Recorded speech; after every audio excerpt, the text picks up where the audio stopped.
جس شاعری کے لیے لکھنؤ جانا جاتا ہے، پہچانا جاتا ہے، ہندوستان تو چھوڑیے دوسرے دیگر ملکوں میں جب اردو کا ذکر آتا ہے تو لوگ یہ خواہش کرتے ہیں کہ ہم ایک بار لکھنؤ جائیں، وہاں کی آب و ہوا کو دیکھیں، وہاں کے در و دیوار کو دیکھیں، وہاں کے اچھے لوگوں سے ملیں، یہاں کے رکشے والوں سے ملیں۔ یہ ہندوستان نہیں بلکہ دوسرے ممالک کے لوگوں کی، اردو کے چاہنے والوں کی خواہش ہوتی ہے۔ ان محفلوں میں بیٹھ کر بہت خوبصورت احساس ہوتا ہے، اور اس بات کا بھی احساس ہوتا ہے کہ ہم بھی ان خوش قسمت لوگوں میں سے ہیں جن کا تعلق اس سرزمین سے ہے، اور ان عظیم المرتبت شعراء کے درمیان بیٹھنے اور گفتگو کرنے کا سلیقہ سیکھنے کا موقع ملتا ہے۔ میں ایک بار پھر جناب شہاب الدین صاحب، ان کے فرزند انجمن کو مبارکباد پیش کرتا ہوں، اور ان تمام لوگوں کو مبارکباد پیش کرتا ہوں۔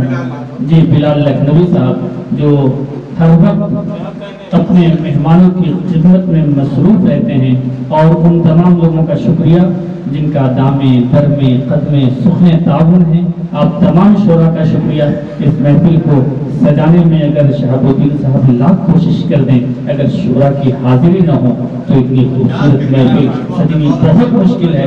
اس لیے جو ذرہ جہاں پہ ہے وہیں پر آفتاب ہے، سب کا ایک اہم کردار ہے۔ جناب مسعود احمد فہمی صاحب کا بھی شکریہ جو ان تمام شعراء کے خوبصورت کلام کو، ان متبرک لمحات کو، ان تاریخ ساز وقت کو یہ اپنے موبائل کے کیمرے میں قید کر کے لوگوں تک پہنچاتے ہیں، اور سب لوگ اپنے آپ کو دوسروں کو سنتے رہتے ہیں۔ یہ بھی تو شے آخرت ہے، اس کا بھی صلہ جناب مسعود صاحب کو ملے گا۔ بہرحال آئیے ہمیں صدر محفل تک پہنچنا ہے۔ جناب رضوان فاروقی صاحب کی شخصیت ہم سب کے لیے جانی اور پہچانی ہے۔ یہاں پر نئے لوگ ہوتے تو ہم بہت تعارف کراتے، لیکن صرف ایک شعر پڑھتا ہوں اور جناب رضوان فاروقی صاحب سے گزارش کرتا ہوں کہ شب میں تنہا کی طرح صبح کے تارے جیسے، شب میں تنہا کی طرح صبح کے تارے جیسے، شہر میں ایک ہی دو ہوں گے تمہارے جیسے۔ جناب رضوان فاروقی صاحب کی عاصم کاکولوی صاحب نے واقعی بڑی قربانی دی۔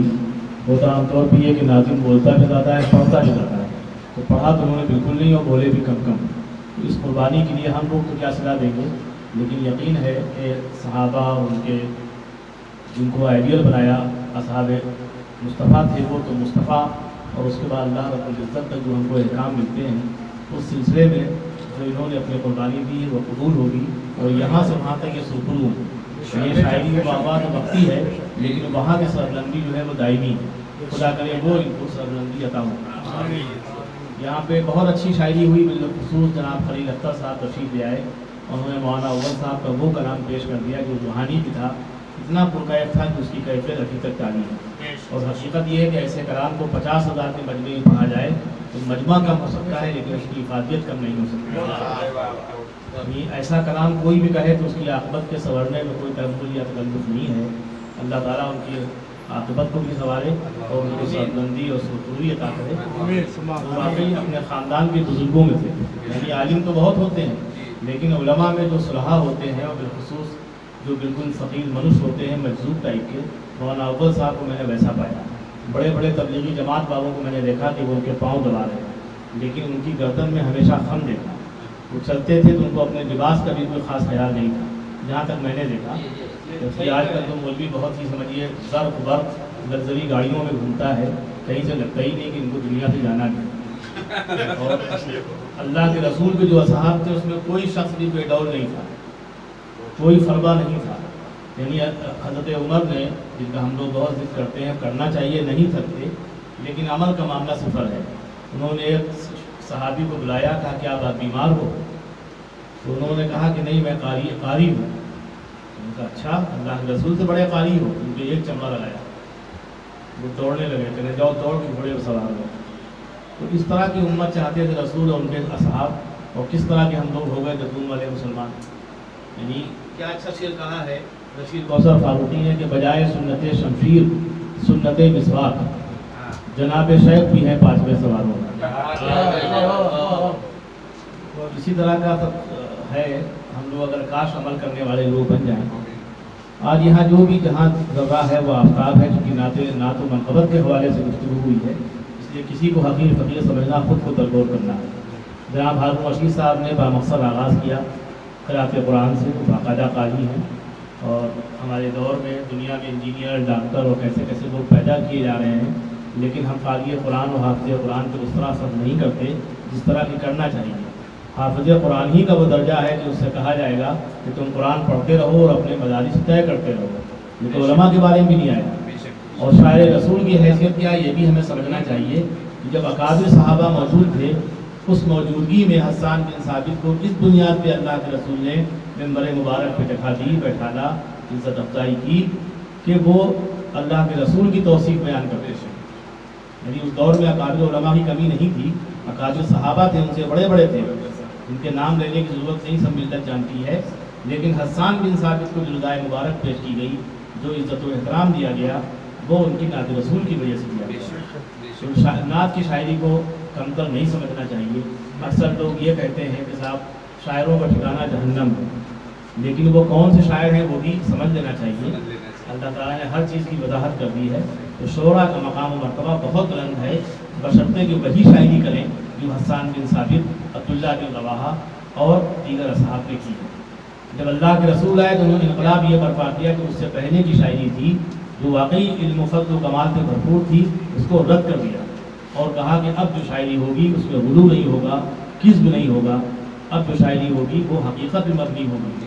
تو ہم لوگوں کو نعت رسول میں بھی وہی شاعری کرنا چاہیے جو اللہ کے رسول کا مقصد حیات تھا، جو اس کا پیغام تھا۔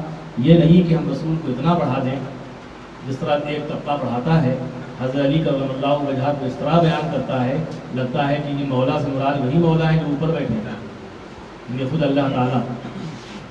اس میں فرق ہونا چاہیے، واضح فرق۔ یہی کام تھا حضرت مولانا عبدالشکور فاروقی صاحب دامت برکاتہ کا، کہ انہوں نے فرق ہمیں سمجھا دیا، فرق مدارج بتا دیا۔ انہوں نے کہا نعت کیا ہے، منقبت کیا ہے، حمد کیا ہے، اس کے فرق کو سمجھ کے اگر ہم شاعری کریں گے تو ثواب ہے، ورنہ ثواب کی جگہ پہ عذاب بھی ہمارے گردن پہ آ سکتا ہے، وہ بڑا خسارہ ہے، اس خسارے سے بچنا چاہیے۔ نسیم اختر صدیقی نے کہا تھا کہ شاعری دین کے منافی ہے، مسئلہ یہ بھی اختلافی ہے، ہاں مگر بخشش گناہ کے لیے نعت کا ایک شعر کافی ہے۔ شاعری دین کے منافی ہے، مسئلہ یہ بھی اختلافی ہے، ہاں مگر بخشش گناہ کے لیے نعت کا ایک شعر کافی ہے۔ پھر انہی کے ایک شاگرد کمال ادیب یوں بولا ہوئے کہ اگر قبول رسالت معاف ہو جائے تو ایک شعر ہی کافی ہے زندگی کے لیے۔ یہ شاعری جو ہم لوگوں نے یہاں کی یکم محرم سے آج تک، یہ وہی شاعری تھی جس کے متعلق میں نے دو شعر سنائے۔ اور یہ محفل سعید کیسی محفل ہے، حضرت فیروز نظامی نے کہا تھا کہ یہ محفل حمد و نعت کھونے کی نہیں، یہ محفل حمد و نعت کھونے کی نہیں، دل اور آنکھوں میں نیند بونے کی نہیں، ہر سمت برس رہا ہے سونا جیسے، یہ رات تو سونے کی ہے سونے کی نہیں۔ یہ محفل حمد و نعت کھونے کی نہیں، دل اور آنکھوں میں نیند بونے کی نہیں، ہر سمت برس رہا ہے سونا جیسے، یہ رات تو سونے کی ہے سونے کی نہیں۔ اور حضرت حسین کے حوالے سے جہاں میں اپنی کچی شاعری پیش کروں گا آپ کے سامنے، یہاں بڑی شاعری اچھی شاعری ہو چکی، سب سے کمزور شاعر میں ہوں، لیکن کبھی کبھی چھوٹوں کو نوازنے کے لیے یا انہیں کسی حد تک بگاڑنے کے لیے انہیں بڑا عہدہ دے دیا جاتا ہے۔ بڑے عہدے کے ساتھ بڑی دعا بھی کرنا چاہیے کہ اللہ تعالیٰ جو بھرم ہے اس کو برقرار رکھے، اس لیے کہ عزت مل تو جاتی ہے، اس کو برقرار رکھنا۔ کسی کو خدا یوں زوال دیتا ہے، عروج دے کے دلوں سے نکال دیتا ہے، تو اس منزل سے خدا بچائے۔ شعر پیش کرتا ہوں۔ حامد اللہ قمر ہمارے شہر کے بالکل غیر پڑھے لکھے شاعر تھے، لیکن شاعری تو ودیعت خداوندی ہے، اس کا عمل سے تعلق تو ہے، علم سے بہت زیادہ نہیں ہے۔ علم روشنی ہے، پیمانہ ہے، لیکن علم کی بنیاد پہ اگر شاعری ہوتی تو تمام پروفیسر شاعر ہوتے، تمام ڈاکٹر انجینئر شاعر ہوتے۔ وہ شخص جو خیاط تھا، پڑھا لکھا بالکل نہیں تھا، یعنی جس طرح ڈاکٹر معراج اپنے استاد عبداللہ صدیقی کے بارے میں فخریہ کہتے تھے کہ استاد چیز لوگے بناتے تھے، لیکن استاد چیز لوگے کے ساتھ جس صفت سے آشنا تھے اس کا ذکر کم ہوتا ہے۔ عبداللہ صدیقی کا کمال یہ تھا کہ قیچی کپڑے پہ چلتی تھی اور ان کے نوک زبان پہ اشعار رہتے تھے، بیک وقت کئی شاگردوں کو کلام دکھاتے تھے، اس کا ذکر کم ہے۔ اسی طرح کم ہے جس طرح یہ ذکر بہت ہے کہ اللہ کے رسول پہ جادو کیا گیا اور ہوا، یعنی پوری قوم ڈر رہی کہ اب جادو ہونے ہی والا ہے، اس کا ذکر کم ہے کہ اس کے بعد 2 صورتیں نازل کی گئیں، ان کو اگر پڑھا جائے تو گھنٹے میں جتنی گرہیں ہوتی اتنی ان 2 صورتوں میں ہے، لہذا وہ اثر ظاہر ہو جائے گا اللہ کے فضل سے۔ حامد اللہ قمر نے یہ شعر کہا حضرت حسین کے حوالے سے، کیونکہ آج کا دن ان کے لیے مخصوص ہے اور بالکل آخری آج کی شب ہے یہ سنی بورڈ آف انڈیا کی، اس حوالے سے آج کے اس نورانی پروگرام کے بعد انہوں نے کہا کہ جنت کو روح، یعنی یہ شعر میں نہیں کہہ سکتا، جنت کو روح جسم زمیں کو جہاں کو سوگ، جنت کو روح جسم زمیں کو جہاں کو سوگ، تقسیم اس طرح سے ہوئے ہر طرف حسین۔ جنت کو روح جسم زمیں کو جہاں کو سوگ، تقسیم اس طرح سے ہوئے ہر طرف حسین۔ اور حضرت فیروز نظامی نے کہا کہ آلام گلوگیر کے سائے میں پڑھی، ہر گردش تقدیر کے سائے میں پڑھی، آلام گلوگیر کے سائے میں پڑھی، آسائش و آرام میں چھوڑی ہم نے، شبیر نے شمشیر کے سائے میں پڑھی۔ تو جو ہمارے قدماء تھے وہ پڑھے لکھے ہوں کم پڑھے لکھے ہوں، ہمیں انہیں یاد کرنا چاہیے، خراج پیش کرنا چاہیے، اور ایک بڑا آئینہ وہ لوگ دے گئے کہ جب جب ہماری گردن میں ٹیڑھ پیدا ہو تو ہم سمجھ لیں کیسی کیسی شاعری ہو چکی ہے، ہم کچھ نیا نہیں کر رہے ہیں بلکہ انہی لکیروں کو بنا و مٹا رہے ہیں۔ شعر ہے میرا کہ اس عالم ہستی میں جو لوگ بھی آتے ہیں کچھ نقش بناتے ہیں کچھ نقش مٹاتے ہیں، یہی کام ہم لوگ کر رہے ہیں، لیکن بڑا نقش جناب شہاب الدین خان صاحب نے قائم کیا، اس لیے کہ نعت و منقبت کے حوالے سے جو کام آپ کر رہے ہیں وہ بہت بڑا کام ہے۔ ہم میں سے کوئی بڑا دعویٰ کر سکتا ہے، بڑی محفلیں آراستہ کر سکتا ہے، لیکن بڑا کام بڑی محفل وہ ہوتی ہے جہاں اللہ کے رسول کو، اس کے اصحاب کا ذکر ہو، اس کے اہل بیت کا ذکر ہو۔ یہ عظیم کام آپ کر رہے ہیں، اس کے لیے جتنی مبارکباد آپ کو پیش کی جائے، جن الفاظ میں آپ کی تعریف کی جائے وہ کم ہے۔ اللہ تبارک و تعالیٰ آپ کے جذبے کو قائم رکھے اور ہم لوگوں کو اسی طرح سے سر جوڑ کے بیٹھنے کی توفیق دے۔ بعد میں جتنی کروں کم ہوگی، صبح سے شام تک بات کر سکتا ہوں، لیکن اب میں چاہتا ہوں کہ میں کچھ سنا دوں۔ شاعری ہر طرح کی ہوئی، مجھے کچھ شعر یاد آئے، سنیں میں یکتا تھا۔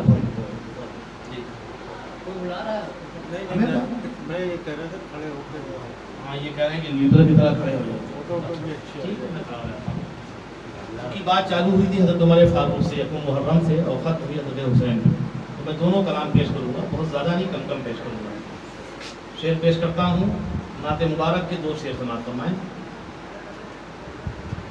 آپ کی محفل میں بس ذکر غم و آلام ہے، آپ کی محفل میں بس ذکر غم و آلام ہے، محفل نعت نبی میں آپ کا کیا کام ہے،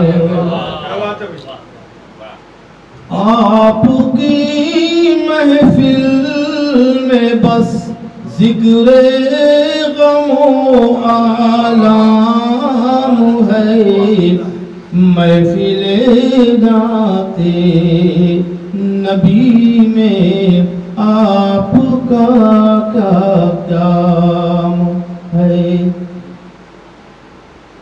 جو شہیدوں کے مراتب کو سمجھتے ہی نہیں، جو شہیدوں کے مراتب کو سمجھتے ہی نہیں، رونا گانا ان کا مسلک ان کے گھر کو ہو رہا ہے۔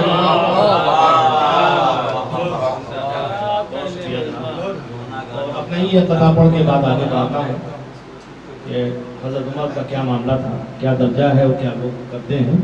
عمر کے نام سے جو شخص بھی جل جل کے مر جائے، عمر کے نام سے جو شخص بھی جل جل کے مر جائے، پسینہ آئے ماتھے پر وجود اس کا بکھر جائے، اور میری نظروں میں اے رضواں وہی انسان منافق ہے، عمر کے نام سے جس شخص کا چہرہ اتر جائے،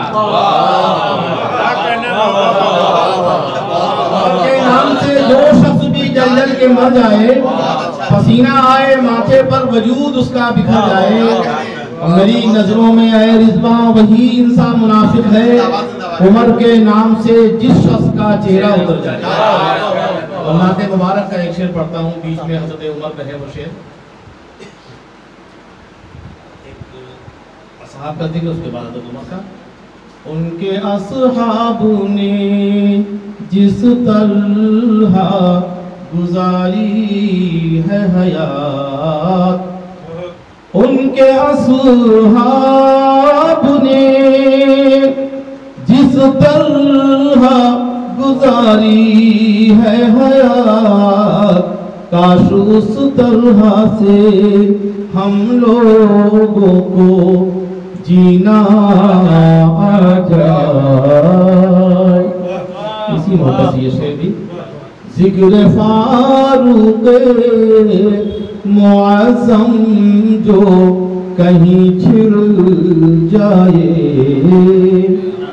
ذکر فاروق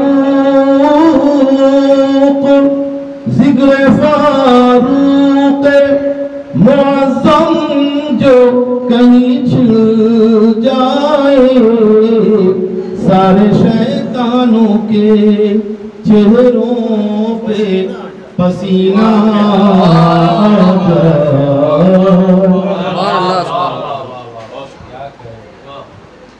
جب لگے کہ میں زیادہ پڑھ رہا ہوں وہ وقت آپ کا برباد کر رہا ہوں تو آپ روک سکتے ہیں نہیں صدر کیا مطلب حاکم دورہ کریے، دو تین شعر پڑھوں گا منقبت کے، اس کے بعد پھر انشاءاللہ حضرت حسین پہ آتا ہوں۔ یہ بھی لگ سکتا ہر جگہ ہو رہا ہے بیان عمر، ہر جگہ ہو رہا ہے بیان عمر، یہ ہے شان عمر، یہ ہے شان عمر، ہر جگہ ہو رہا ہے بیان عمر، یہ ہے شان عمر، یہ ہے شان عمر، ساری دنیا میں ہے عاشقان عمر، یہ ہے شان عمر، یہ ہے شان عمر۔ رب نے اوصاف بخش تمامی جنہیں عظمتیں دے رہی ہیں سلامی جنہیں، رب نے اوصاف بخش تمامی جنہیں عظمتیں دے رہی ہیں سلامی جنہیں، آئی ان کی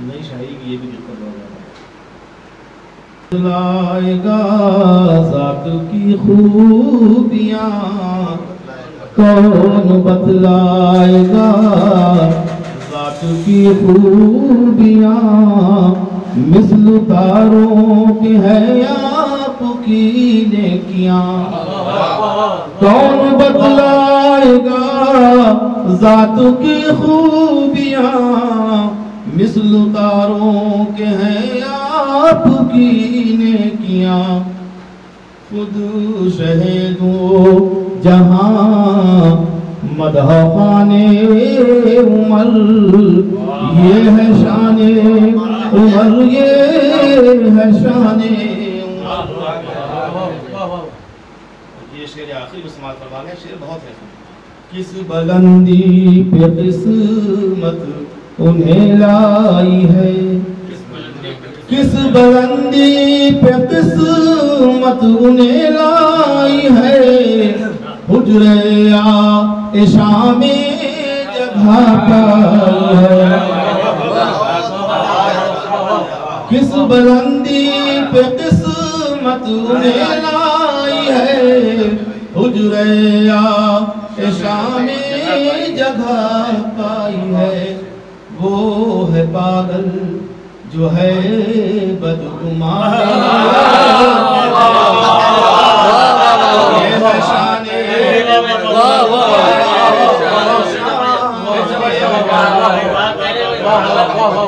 بدگمان کا کیا آپ نے احاطہ کیا؟ کیا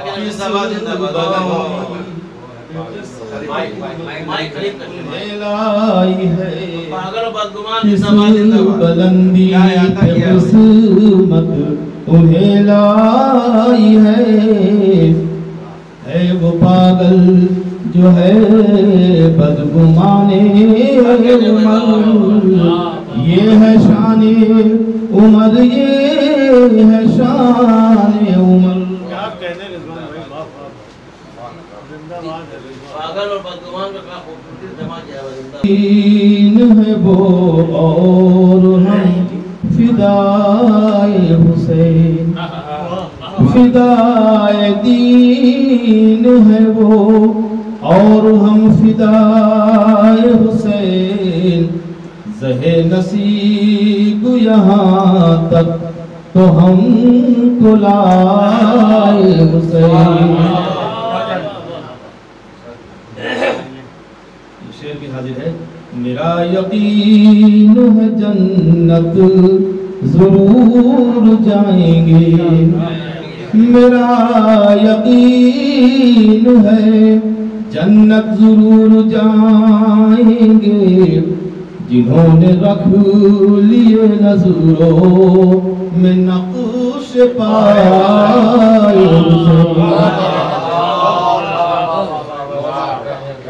میرا یقین ہے جنت ضرور پائیں گے، جنہوں نے رکھ لیے نظروں میں نقش پائے حسین۔ یہ شعر بطور خاص، یہ امتیاز بھی دیکھا ہے اہل دنیا نے، یہ امتیاز بھی دیکھا ہے اہل دنیا نے، صدائے حق ہی رہی ہے صدا صدا،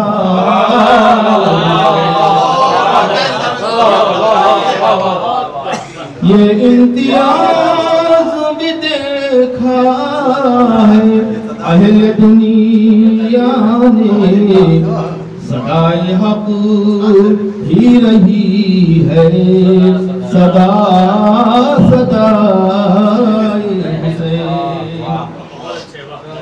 بہت شکریہ قبلہ شہاب الدین خان صاحب سماعت فرمائیں۔ چلے جو حکم خدا پر نبی کی سنت پر، چلے جو حکم خدا پر نبی کی سنت پر، وہی فدائے حسن ہے،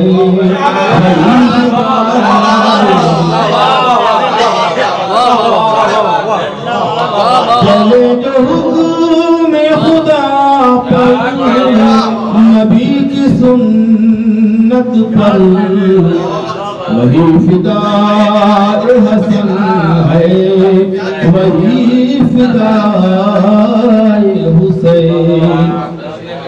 بہت شکریہ۔ قصیدے آج بھی لکھنے کا دور جاری ہے، قصیدے آج بھی لکھنے کا دور جاری ہے، قلم رکا ہی نہیں ہے کبھی برائے حسین۔ نصیر بھائی سماعت فرمائیں۔ سوال غیرت حق آ گیا جو پیش نظر، سوال غیرت حق آ گیا جو پیش نظر، یہی تو بات تھی جو کل بلا میں آئے حسین۔